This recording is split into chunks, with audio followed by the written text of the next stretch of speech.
toutes et à tous, soyez les bienvenus dans la Sarthe pour suivre la deuxième épreuve des V2V Endurance Series. Après une année d'absence, les concurrents GT, Proto, Monoplace, Fenio ou encore VHC retrouvent le circuit Bugatti, un tracé long de 4 km 185 qui va nous promettre de belles bagarres et un beau spectacle. On vous propose de le découvrir un petit peu plus en détail.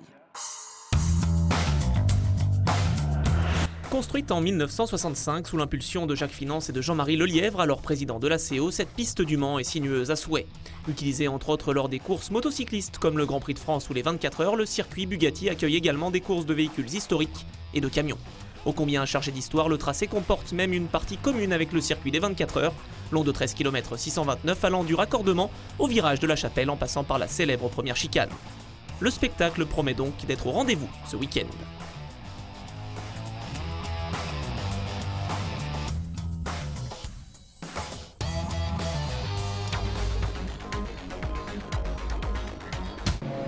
Trois courses monoplaces sont programmées ce week-end et on commence avec une surprise et la pole position du jeune Hollandais Richard Verschuur devant l'Australien Alex Peroni et le pilote russe à la licence ukrainienne Alexei Chouklin. Quatrième place pour le Français Oscar Arcila devant Gilles Herriot. À l'extinction des feux, le poleman à droite de l'image manque de caler et laisse le champ libre à Peroni, Chouklin et Arcila, trois des hommes forts de ce début de saison.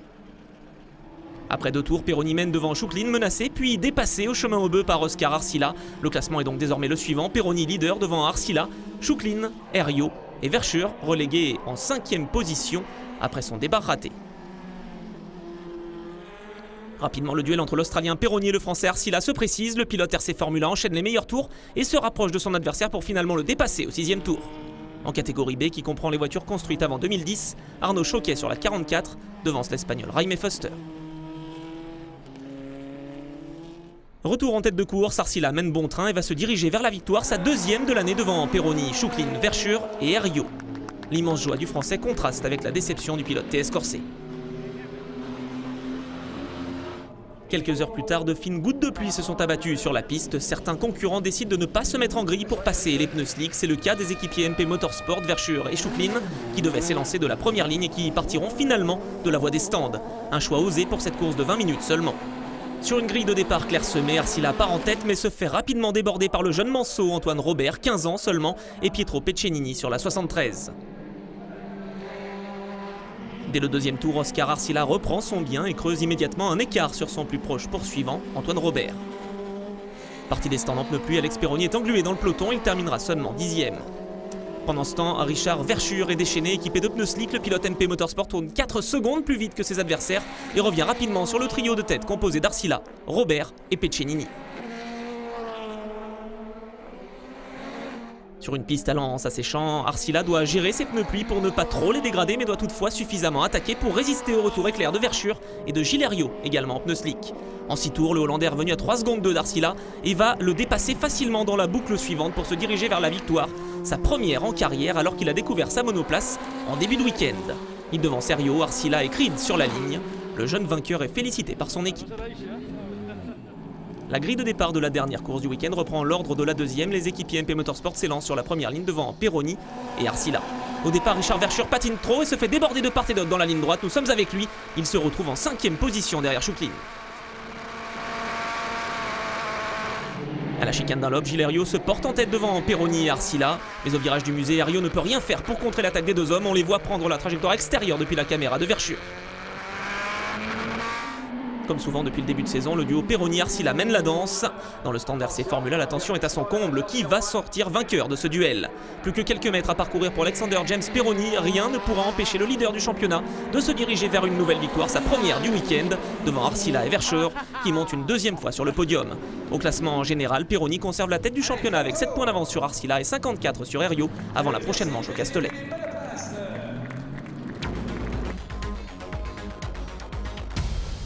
Après les monoplaces, au tour des Fenio de prendre d'assaut la piste du Mans. Avec un nombre record de 38 bolides engagés ce week-end, inutile de dire que la formule mise en place par Eric Van de Viver et Yves Oran ne cesse de séduire.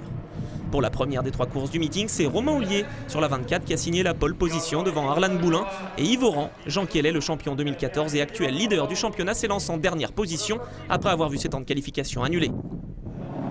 À l'extinction des feux, Houllier prend un départ moyen et se fait déborder par Herry, Oran, Boulin et Girardot. Le pilote HMC Loéac a en fait perdu un cylindre dans le tour de formation, un déficit de puissance non négligeable pour lui. Édouard Herry sur la 8, ancien pilote de rallye qui fait ses débuts en Feugnot cette année, en profite pour mener la meute devant Oran, Boulin et Girardot. Malgré ses difficultés de moteur, Houllier reste 6e en embuscade. Avec des conditions climatiques difficiles, la piste reste piégeuse et quelques concurrents se font surprendre. Le safety car entre en piste, les écarts sont resserrés alors qu'il ne reste que 3 tours. Herry est toujours leader devant Oran et Houllier, déjà revenu en 3e place. Le restart est donné quelques instants plus tard, vivons-le en compagnie d'Édouard Herry. Prudent à la première chicane, regardez à droite Romain Houllier qui fait l'extérieur, suivi de près par Yves Oran. Le pilote de la SP05 numéro 24 retrouve sa première place fétiche. Derrière, Édouard Herry tente de reprendre la deuxième avant le chemin au bœuf. Chez les Feugnot 5, Cyril Denis est en tête sous la menace de Renaud Malinconi. Cédric Gardin est 3e juste derrière les deux hommes. Retrouvons Denis en caméra embarquée à 2 tours de l'arrivée. Malinconi qui porte une attaque à l'intérieur au raccordement et ça passe pour le pilote VUSA qui s'empare de la tête de course à quelques hectomètres de l'arrivée. Malinconi, Denis, Gardin, ce trio de tête restera inchangé jusqu'au passage sur la ligne. Malgré un souci mécanique, Romain Houllier aura su mener une course stratégique. Bénéficiant de l'entrée en piste du safety car, il s'impose devant Arlan Boulin et Yves Oran. C'est la joie dans l'équipe HMC Loéac. Après une course 2 qu'il a dominée de la tête et des épaules, 30 secondes d'avance sur Arlan Boulin et 34 sur Édouard Herry. Romain Houllier, le vice-champion 2015, s'élance logiquement de la pole position pour la 3e et dernière course du week-end. Nous sommes avec Cyril Denis, le poleman en F5 pour suivre ce départ, un envol impeccable pour le pilote sartois, rapidement limité par la puissance de sa F5 comparé aux nouvelles SP05. Romain Houllier sur la 24 conserve donc sa première place devant Arlan Boulin, Édouard Herry et Yves Oran. À l'issue du premier tour, les 4 hommes de tête, Houllier, Boulin, Herry et Oran, se sont déjà échappés. 11e en première course, 4e dans la deuxième, Jean Kellet est en bataille avec Cyril Denis, leader en F5 pour le gain de la 5e position. Le champion 2014 tente l'intérieur au raccordement mais va trop large. Des erreurs inhabituelles pour Kellet qui terminera finalement 11e après avoir écopé d'une pénalité en fin de course. Houllier n'est pas inquiété en tête, il mène avec quelques secondes d'avance sur Édouard Herry et Arlan Boulin. Attention, toutefois au tête à queue d'Herry qui perd les bénéfices de son bon départ. Tout le monde parvient à l'éviter dans le peloton. Pas de souci en revanche pour Romain Houllier qui se dirige tranquillement vers sa 3e victoire du week-end. La SP05 numéro 24, un moteur Peugeot de 250 chevaux, s'est parfaitement sorti des pièges du tracé Bugatti. Avec un hat-trick en terre sartoise, Romain Houllier prend donc les commandes du championnat devant Kellet et Oran. En F5, Gardin et Malinconi sont ex-aequo avec 180 points et demi. Place désormais aux véhicules historiques de compétition. Les Porsche, Ford GT40, Lucchini SP91, March 81S, Alfa Romeo, Jaguar Type E ou autres TVR Griffiths 200 font le bonheur des spectateurs, prenant justement place dans la belle voiture jaune datant de 1964, aux côtés d'Eric Van de Wiever pour découvrir ce circuit de Bugatti de l'intérieur. Je suis sur la ligne droite, je passe les 4 rapports, je suis à fond. La voiture, elle commence à bouger parce que c'est une ancienne avec des petits pneus et puis on va bien vite. Là, j'arrive, je soulage. Je prends légèrement le vibreur, je freine, je rentre la 2 parce que il faut faire un temps. Là, je remets la 3. On va arriver au virage de la Chapelle, donc il y a un gros freinage. Le gros freinage avec une TVR de 64, c'est pas toujours évident. Donc bien respecter la corde. Là, je raccélère, la voiture elle tient, il ne faut pas toucher le vibreur. Ça se passe pas trop mal, je reste en 3. Et puis arrivé à l'entrée du musée, je vais mettre un coup de seconde. Essayer de garder la corde. Vous voyez, la voiture elle bouge beaucoup. Là, je raccélère plein pot. 3e, je mets la 4 aussi pour soulager. Et là, il ne faut pas se gourer. Si jamais j'oublie de rentrer une vitesse, de toute façon, je suis dans le bac. Parce qu'il y a autant de freins moteurs que de freins tout court. Là, une bonne trajectoire. Je réaccélère bien. Je mets la 3. Je mets la 4. On tire là à peu près 6000 tours. À 6000 tours, j'ai à peu près de 400 chevaux pour une voiture qui fait 900 kg. C'est assez rigolo. Avec des pneus de vélo. Pas de frein et c'est amusant. Donc là, gauche-droite en 3e, ça se passe bien. Je réaccélère à fond et je vais arriver donc au virage DS bleu. Là, virage DS bleu, j'ai 2 choix, 3e ou seconde. Là, je me suis fait un peu surprendre, mais je crois que c'est parce que je vais trop vite.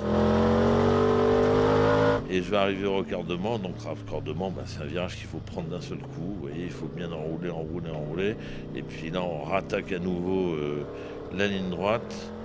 Et il faut faire attention parce que si on perd l'adhérence ici, on finit dans le mur de droite ou dans le mur de gauche et c'est pas marrant. En 1992, la toute première course V2V Sport était organisée. Elle était destinée aux véhicules historiques de compétition. 26 ans plus tard, ça continue. Ces voitures qui ont marqué l'histoire du sport automobile s'affrontent ce week-end également sur le circuit Bugatti. On va essayer d'en savoir un petit peu plus avec une Jaguar Type E de 1961. C'était une voiture rêvée, mythique, révolutionnaire pour son époque. Voilà. Alors elle est assez particulière parce que c'est assez rare, c'est un châssis plat, c'est-à-dire c'est les toutes premières séries de type E, 61 en châssis plat parce que bon, le fond est plat. C'est du rêve d'enfant, c'est du rêve d'ancienne voiture et on gratte et puis on y arrive tranquillement. Voilà, donc moi je les entretiens, je les répare, je suis un docteur en voiture ancienne, je suis spécialisé dans l'anglaise. C'est un 6 cylindres en ligne de 3,8 litres qui a à peu près en préparation doit être à 290-295 chevaux.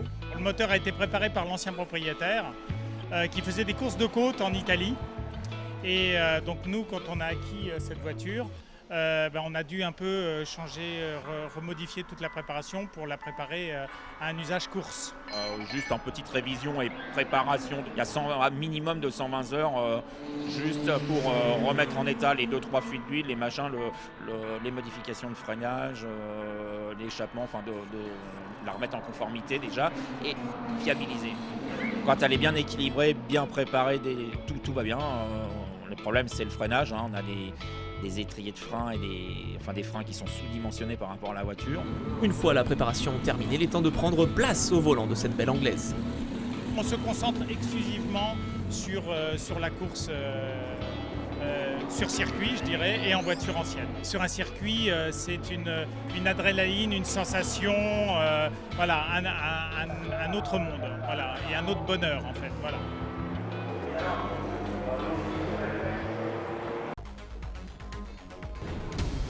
Le Mans et son circuit Bugatti sont le théâtre de la deuxième manche des V2V Endurance Series 2016. Les pilotes proto vont s'affronter pendant 4 heures pour cette épreuve à coefficient 1. Après Barcelone, l'équipe CD Sport s'est encore illustrée en qualification avec son duo Cochet-Kirchdorfer. Cette fois-ci, la 31 s'élance en pole position devant la Norma numéro 2, vainqueur lors de la manche précédente, et la 42 de l'équipe Palmyre. À l'agitation du drapeau vert, Ludovic Cochet conserve la tête face à Alain Ferté. Les 23 voitures engagées arrivent à la première chicane et la passent sans encombre. Très vite, la stratégie imaginée par Damien Belloc se met en place. Alain Ferté s'engouffre dans la voie descente pour effectuer son premier passage handicap. Et il n'est pas le seul puisque Patrice Lafargue sur la Ligier numéro 17 en fait de même. Après 25 tours, c'est la Norma numéro 21 du DB Autosport pilotée par Jordan Perroy qui occupe la première place devant les deux Norma M20 FC de chez CD Sport, la 31 devant la 30. Les leaders du championnat sont plus loin dans le classement mais ils ont déjà effectué 3 passages au stand. En catégorie prestige, la 56 pilotée par Christophe Tardieu est actuellement en tête devant la 26 du team X-School et la 42 de l'équipe Palmyre.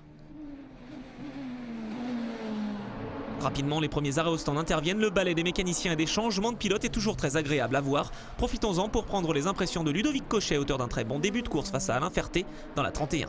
Non, j'ai réussi mon départ là, parce que la dernière fois je l'ai complètement raté, je me suis retrouvé de premier, je me suis retrouvé à 15e, donc là je ne pouvais pas faire pire.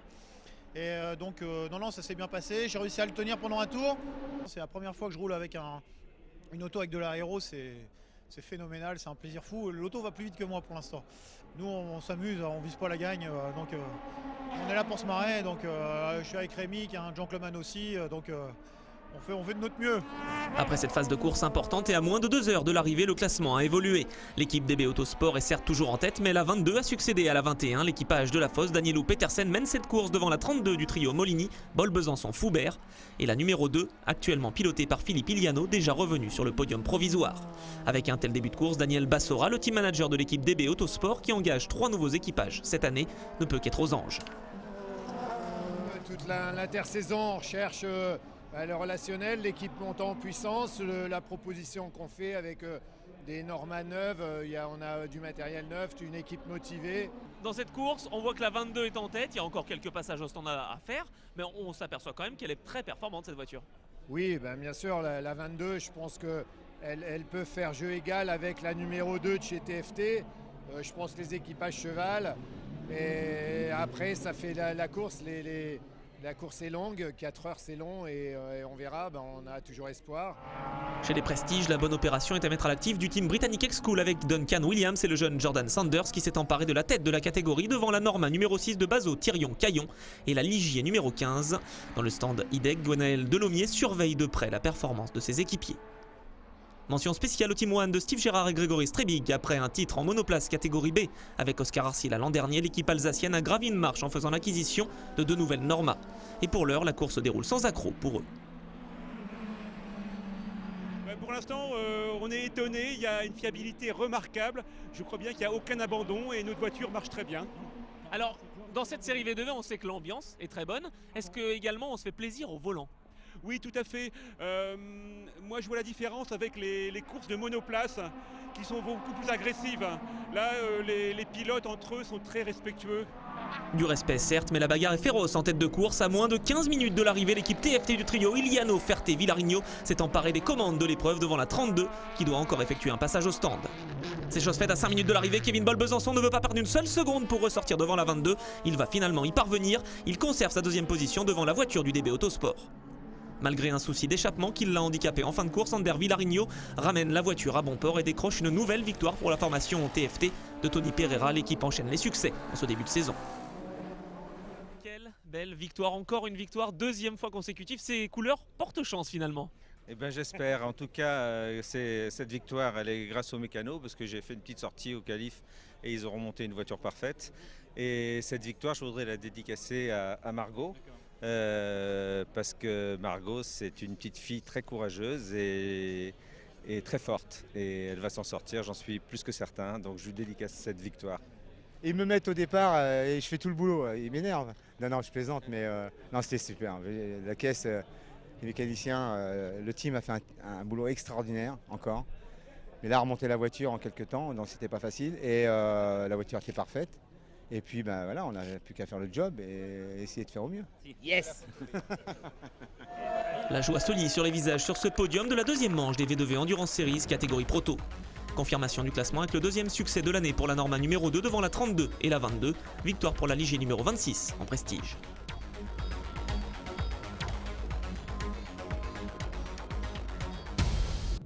Dernière course de ce week-end Manceau, 20 voitures sont engagées en GT Tourisme P3 PFV. Une épreuve de 4 heures attend les pilotes.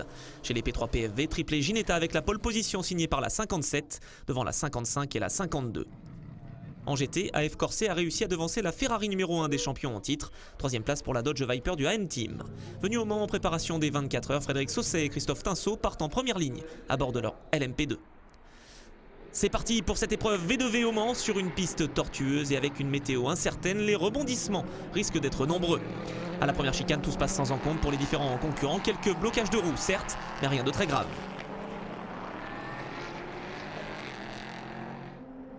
Après la première demi-heure de course, la voiture du SRT 41 mène l'épreuve devant la Ginetta numéro 57, la 52. Les deux voitures suivies de près par la Ligier JSP3 numéro 88 du Graf Racing et la numéro 13 des Polonais d'Inter Europol Compétition. En GT, la 51, pilotée par Mario Cordoni, occupe la 7e position du général et devance la numéro 1 de Thierry Perrier que l'on va retrouver en caméra embarquée.